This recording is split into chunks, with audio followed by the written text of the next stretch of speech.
Halo Mas Odi, Halo Mas, selamat malam. saya mulai. Apakah siap ini? Apa? Aku mulai aku ya. Oke, baik. Bisa dimulai Mas. Siap siap, bentar bentar.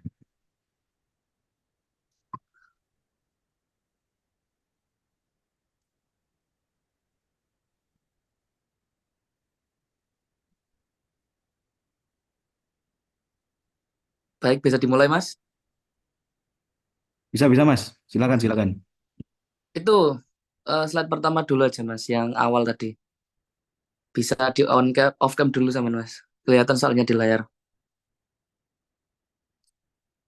Oke, baik. Assalamualaikum warahmatullahi wabarakatuh. Di sini saya dan teman saya akan menjelaskan tentang tugas UAS kita. Yang pertama adalah upaya hukum. Nama saya Dodi Hafiz Alifian dan teman saya Muhammad Irfan.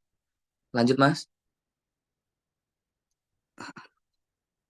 Baik, pengertian upaya hukum. Upaya hukum merupakan upaya yang diberikan oleh undang-undang kepada seseorang atau badan hukum untuk hal tertentu, untuk melawan putusan hakim sebagai tempat bagi pihak-pihak yang tidak puas dengan putusan hakim yang dianggap tidak sesuai dengan apa yang diinginkan. Tidak memenuhi rasa keadilan karena hakim juga seorang manusia yang dapat melakukan kesalahan atau kekilafan, sehingga salah memutuskan atau memihak salah satu pihak. Selanjutnya, Mas, macam upaya hukum. Yang pertama, upaya hukum biasa. Upaya hukum biasa merupakan upaya hukum yang digunakan untuk putusan yang belum berkekuatan hukum tetap. Upaya ini mencakup A. Perlawanan atau versat, B. Banding, C. Kasasi. Pada dasarnya menangguhkan eksekusi dengan pengecualian yaitu apabila putusan tersebut telah dijatuhkan dengan ketentuan dapat dilaksanakan terlebih dahulu untuk wit berfurbar pitch furat dalam pasal 180 ayat 1 HIR. Jadi meskipun dilakukan upaya hukum tetap saja eksekusi berjalan terus. Selanjutnya Mas,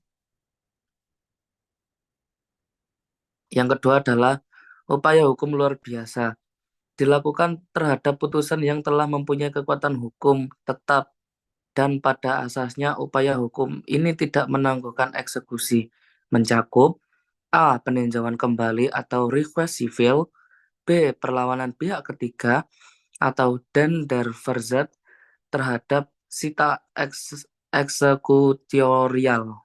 Lanjut,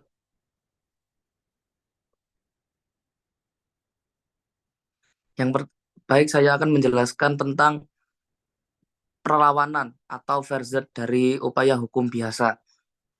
Suatu upaya hukum terhadap putusan di luar hadirnya tergugat atau putusan verzet.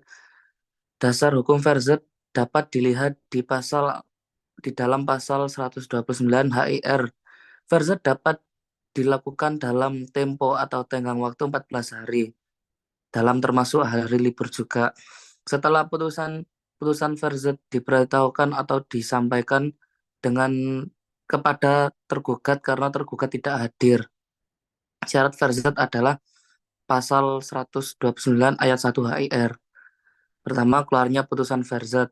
Dua, jangka waktu pengajuan perlawanan adalah tidak boleh lewat dari 14 hari. Dan jika ada eksekusi, tidak boleh lebih dari 8 hari. Dan dimasukkan dan diajukan kepada Ketua Pengadilan Negeri di wilayah hukum di mana penggugat mengajukan gugatannya. Lanjut, Mas.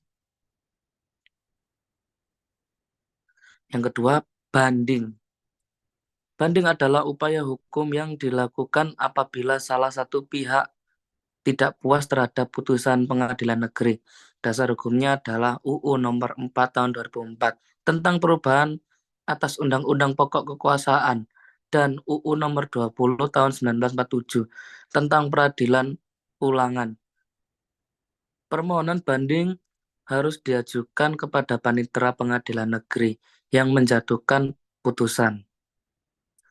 Urutan banding menurut pasal 21 UU nomor 4 tahun 2004, pasal 9 UU nomor 20 tahun 1947 mencabut ketentuan pasal-pasal 188 sampai 194 HIR, yaitu satu, ada pernyataan ingin banding.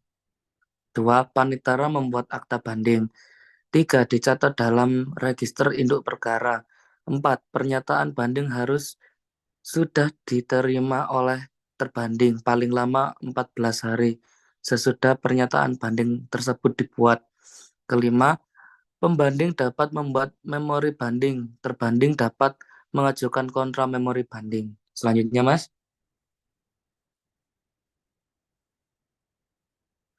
Yang ketiga adalah kasasi. Menurut pasal 29 dan 30 UU nomor 14 tahun 1985 Jo UU nomor 5 tahun 2004, kasasi adalah pembatalan putusan ya pembatalan putusan atas penetapan pengadilan dari semua lingkungan peradilan dalam tingkat peradilan akhir. Putusan yang diajukan dalam putusan kasasi adalah putusan banding. Alasan yang dipergunakan dalam permohonan kasasi yang ditentukan dalam pasal 30 UU nomor 14 tahun 1985 Jo UU nomor 5 tahun 2004 adalah satu, tidak berwenang, yaitu baik kewenangan absolut maupun relatif untuk melampaui batas wewenang. Yang kedua, salah menerapkan atau melanggar hukum yang berlaku. Yang ketiga, lalai memenuhi syarat-syarat yang diwajibkan oleh peraturan perundang-undangan yang mengancam kelalaian dengan batalnya putusan yang bersangkutan. Selanjutnya, Mas.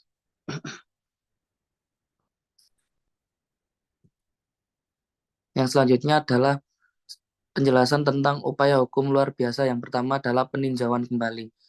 Apabila terdapat hal-hal atau keadaan-keadaan yang ditentukan dengan undang-undang terhadap putusan pengadilan yang telah berkekuatan hukum tetap, dapat dimintakan peninjauan kembali kepada Mahkamah Agung dalam perkara perdata dan pidana oleh pihak-pihak yang berkepentingan. Alasan-alasan peninjauan kembali menurut pasal 67 UU nomor 14 tahun 1985 Jo UU nomor 5 tahun 2004, yaitu ada novum atau bukti baru yang diketahui setelah perkaranya diputus yang didasarkan pada bukti-bukti yang kemudian oleh hakim pidana yang dinyatakan palsu. B. Apabila setelah perkara diputus ditemukan surat-surat bukti yang bersifat menentukan yang pada waktu perkara diperiksa tidak dapat ditemukan. C. Apabila telah dikabulkan suatu hal yang tidak dituntut atau lebih daripada yang dituntut. D. Apabila mengenai suatu bagian dari tuntutan belum diputus tanpa dipertimbangkan sebab-sebabnya. E. Apabila dalam satu putusan terdapat suatu kekhilafan hakim atau suatu kekeliruan yang nyata. Tenggang waktu pengajuan 180 hari setelah putusan berkekuatan hukum tetap. Mahkamah Agung memutus permohonan peninjauan kembali pada tingkat pertama dan terakhir. Selanjutnya, Mas.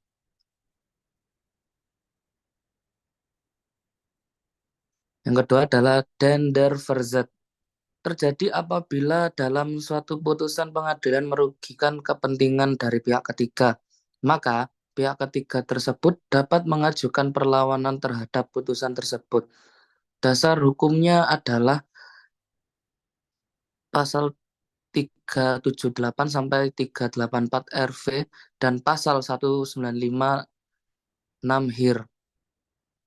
Dikatakan sebagai upaya hukum luar biasa karena pada dasarnya suatu putusan hanya mengikat pihak yang berperkara saja atau pihak penggugat dan tergugat dan tidak mengikat pihak ketiga atau tapi dalam hal ini putusan akan mengikat orang lain atau pihak ketiga, oleh sebab itu dikatakan luar biasa. Tender Verzet diajukan ke pengadilan negeri yang memutus perkara tersebut pada tingkat pertama. Lanjut, Mas.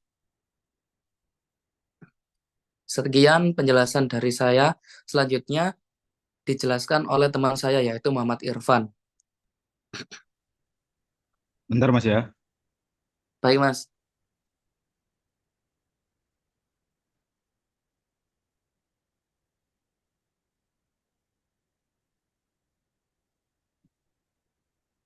Mas sudah kelihatan belum Mas? Sudah, Mas. Silahkan, Mas. Assalamualaikum warahmatullahi wabarakatuh. Waalaikumsalam warahmatullahi wabarakatuh. Mohon Nama maaf, saya. Mas. On cam, Mas. Oh ya Mas, bentar-bentar lupa Mas. Oke. Udah Mas. Sudah, Mas. Sudah terlihat. Perkenalkan nama saya Muhammad Irfan, NIM 280 akan menjelaskan tentang eksistensi putusan. Eksistensi putusan sendiri adalah pernyataan hakim untuk menyelesaikan suatu perkara berdasarkan hukum dan fakta yang terjadi. Di sini terdapat dua jenis putusan, yaitu putusan sela, putusan vonis, dan putusan akhir atau yang bisa disebut envonis. Putusan sela. Putusan sela sendiri merupakan putusan yang dijatuhkan sebelum putusan berakhir. Tujuannya sendiri adalah memungkinkan atau mempermudah kelanjutan pemeriksaan perkara. Putusan sela diucapkan dalam persidangan dan hanya dilakukan dalam surat pemberitaan persidangan. Yang kedua, putusan akhir. Putusan akhir adalah putusan yang menyinggung pokok perkara dan memberikan putusan final terhadap suatu perkara. Tujuannya sendiri yaitu untuk memberikan putusan yang definitif dan mengakhiri proses pengadilan. Pelaksanaan putusan. Pelaksanaan putusan dapat dilakukan secara sukarela atau secara paksa dengan menggunakan alat-alat negara apabila pihak terhukum tidak mau melakukan putusan dan keputusan pengadilan bersifat eksekutorial. Sifat eksekutorial sendiri adalah eh, kekuatan hukum yang memungkinkan putusan pengadilan untuk diterapkan secara langsung dan efektif.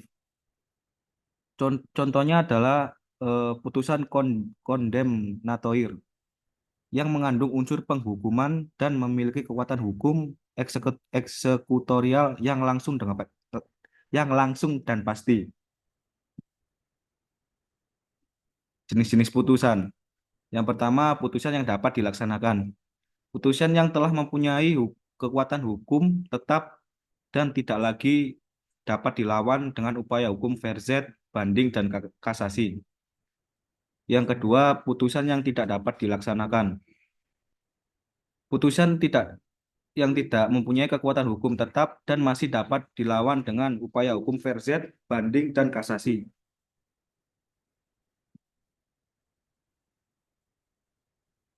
Yang selanjutnya adalah prosedur eksekusi. Di sini ada dua. Yang pertama surat kuasa khusus, yaitu surat kuasa yang diperlukan untuk melaksanakan putusan secara paksa, dan yang kedua adalah surat perintah eksekusi. Surat yang dikeluarkan oleh ketua pengadilan setelah permohonan eksekusi diterima. Yang selanjutnya tugas dan evaluasi. Tugas pelaksanaan putusan adalah untuk melaksanakan putusan secara efektif dan efisien. Yang kedua, evaluasi. Evaluasi pelaksanaan putusan dilakukan untuk mengetahui apakah putusan telah dilaksanakan dengan baik dan sesuai dengan hukum. Contoh kasusnya yang pertama kasus putusan arbitres nasional. Yang kedua kasus putusan Mahkamah Agung nomor 452 garis miring AG garis miring 2016 tentang eksistensi jaminan fidusia sebagai langkah perlindungan hukum bagi kreditur dalam akad murabaha. Kesimpulannya adalah eksistensi putusan sangat penting dalam menyelesaikan perkara perdata dan dalam sistem hukum kita. Putusan harus dilaksanakan secara efektif dan efisien untuk menjamin keadilan dan ketertiban umum. Ya, segitu penjelasan dari saya. Assalamualaikum warahmatullahi wabarakatuh. Waalaikumsalam warahmatullahi wabarakatuh. Baik, itu adalah penjelasan dari kita berdua untuk tugas UAS. Tugas UAS hukum acara perdata ke-1. Kalau ada salah kata, kami mohon maaf. Wassalamualaikum warahmatullahi wabarakatuh. Waalaikumsalam warahmatullahi wabarakatuh.